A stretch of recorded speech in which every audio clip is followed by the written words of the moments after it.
I was one. Exactly. So I remember feeling like a freak. I didn't have a stutter, but I had a grunting tic. It comes back when I'm tired.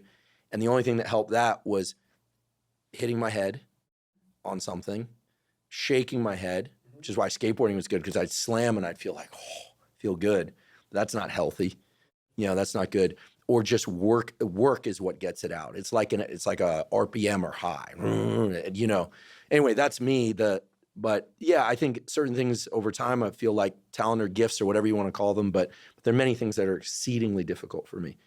And I have learned from your example. I know that you are very both humble and very clear that like you're not going to get it by examining you, but I think the way you're sharing today and the way you shared on other podcasts before, there are pieces that really help people feel into the process of what you're talking about. Today, we're elaborating on it, I think, a lot.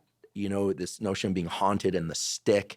Right. I mean, of course, now it makes so much sense why you don't want to talk about sleep or rest or recovery, because that's important. I've heard you say, yes, you sleep, yes, you eat, yes, you hydrate, yes, you'll stretch your psoas or whatever. But it's funny how that becomes the viral message. That's why I said, fuck that today. But that's not the unique message that you carry. Like anyone can talk about that. So do I have that right? That you're acknowledging sleep is important, recovery is important, yes, but that's not what you're about. You have to forgo something. Yes. Ice baths, saunas, sleep, nutrition, all this shit's so fucking important, dude. I don't have time for some of it. To extract what I had to extract, something had to give. Like you talk about you when you were younger, you would give these speeches and stuff. The same age you were giving speeches, I was trying to figure out how to say the without stuttering. And I realized as I got older that all these things are important. But for me to stop stuttering, I got to build fucking confidence.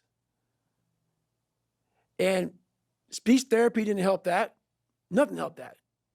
I have to forego a lot of shit to be as fucked up as I am to build confidence. For me to stand in the fucking room of 10,000 of one person and not and be like, oh, put my head down, let me look around, let me read these paragraphs first, and then before I read the paragraphs, because they're calling me next, let me just leave the room kind of stutter. That's a miserable life.